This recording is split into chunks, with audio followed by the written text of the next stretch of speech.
Hello everybody, Grizzly Pig here. Welcome to today's episode. I am going to show you today how I made my ultimate Lepic in the First Descendant. I spent no money on this at all. In fact, the only money I've spent on this game has been the Battle Pass, and Ultimate Lepic is one of the easier ones to get, and I have put together a method of how to get this guy, and I'm going to show you how I did it. So of course you can see the 3 blueprints. They take intermediate items to make these, and then you need the code. So there's 4 pieces that you have, 3 that you make, and then the code, combine them together, and then you got yourself ultimate Lepic there. It takes quite a while to make him, 36 hours there, you see, so get doing this as soon as you can if you want this champion, and you will be smashing them bosses like crazy once you got this guy. So let's get into it. So you can see I've made a fancy little graphic here. This is what I have worked out to be the most efficient way to get each of the pieces here. So you can see that it shows you where you get each of the amorphous pieces for each part that we're going to get, and then where we're going to take them. So for example, first of all, we're going to start off with the code. You can see that we are going to be using Sharon for this one.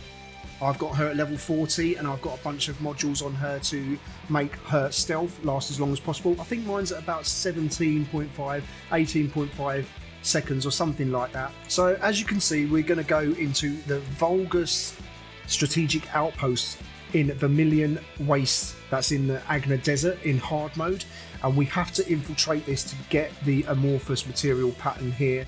So we're going to disarm all of the terminals, all 3 of them. I'm going to show you the footage of how we do it, and then also kill the boss very quickly. He is a very low HP boss, so he can be one shot with a decent sniper. If you do this within 1 minute, then I've got the best chance to get this pattern. You don't need to disarm any of the terminals around the map or anything like this. Just go to the outpost and get this done, and keep rinsing and repeat, and get a bunch of these for your best chance at getting the code when you do finally go to the fusion reactor, which is just in the same area. So the more of these you have, as it's only a 10% chance, the more likely you are to get this as well. So let's get into the footage of this.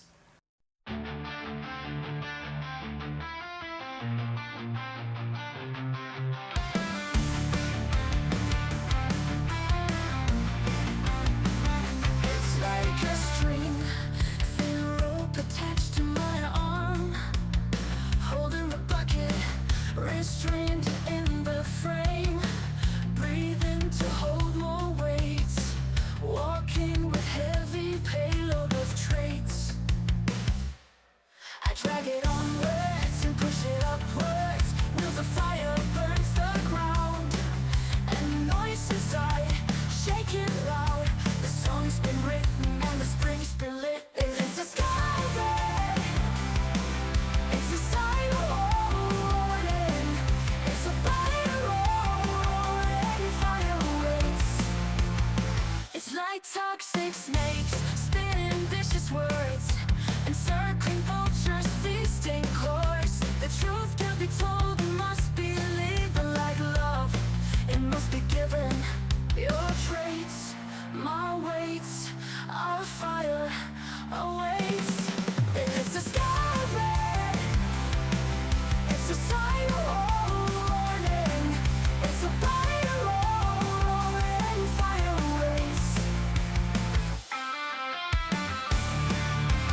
So as you can see, we were unlucky that time, but keep at it and eventually you will get it. Remember, it is only a 10% chance to drop, so you just got to hit it with numbers.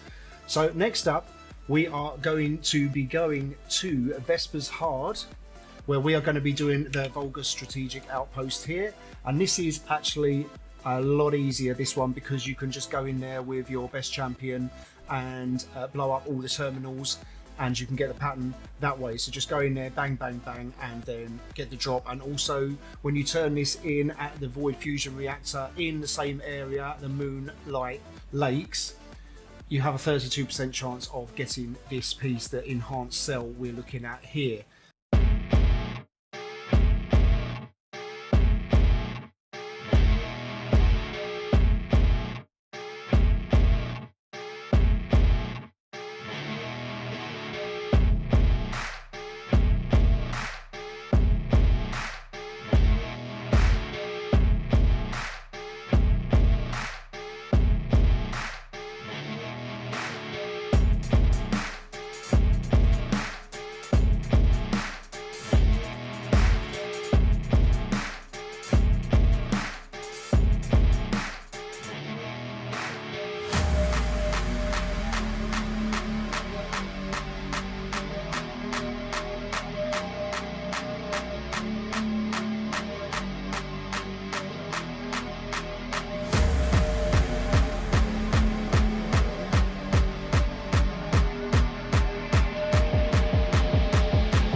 So we got lucky that time with this piece. Next up, we are going to go back to Albion and we're going to the Infiltration Operations Terminal to do some dungeons, because these last two pieces you will get the amorphous materials from dungeons.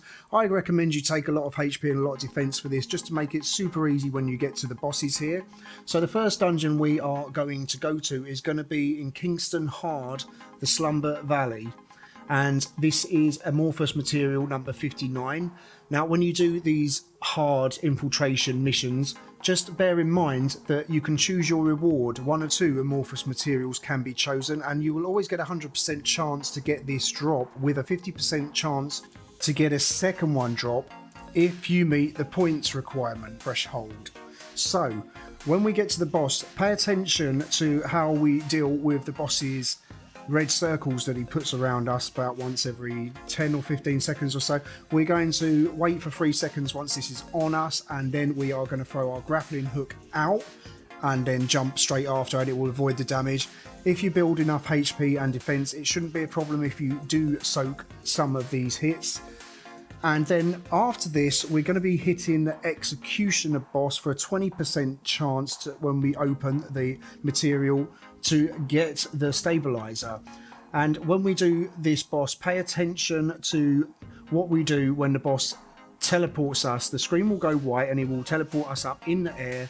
Once that happens, be ready to double jump and then throw your grappling hook out of the AoE circle to make a safe landing so you don't get hit by that. Again, build HP and defense enough to help you through this without having to roll about worrying about if you're going to survive or not, because that will help your DPS a ton in the Executioner.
So the next dungeon is going to be the Unknown Laboratory in Sterile Lands Hard. This is also going to be picked up from the same place in Albion. You can get this, and again, make sure you have got the right amorphous material pattern selected.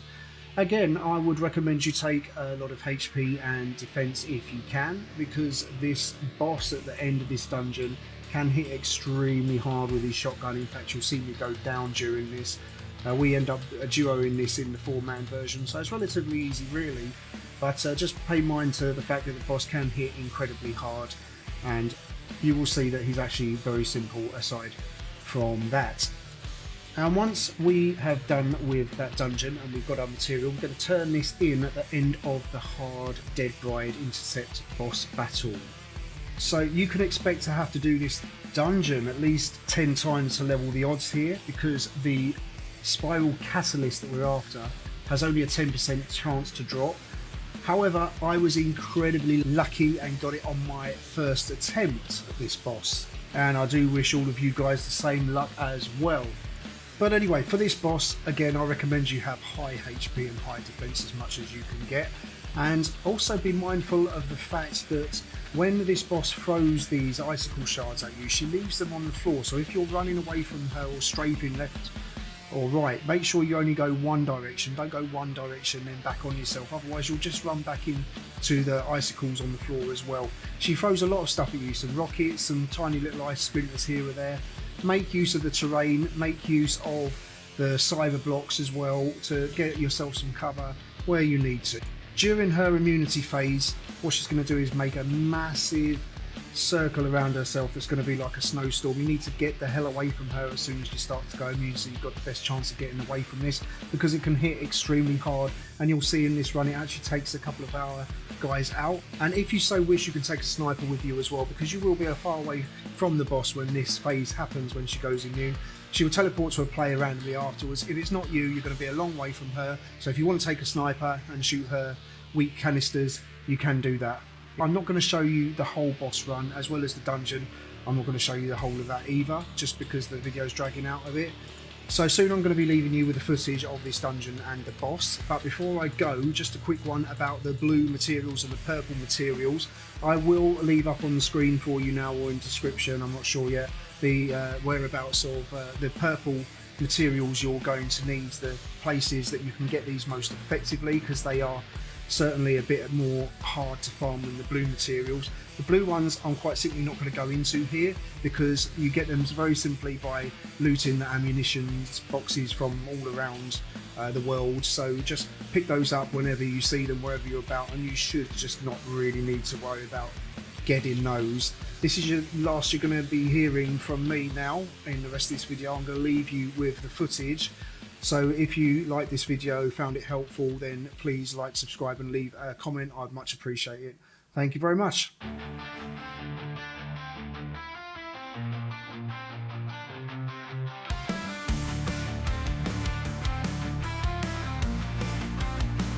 It's like a string, thin rope attached to my arm, holding a bucket, restrained in the frame, breathing to hold more weights, walking with heavy payload of traits.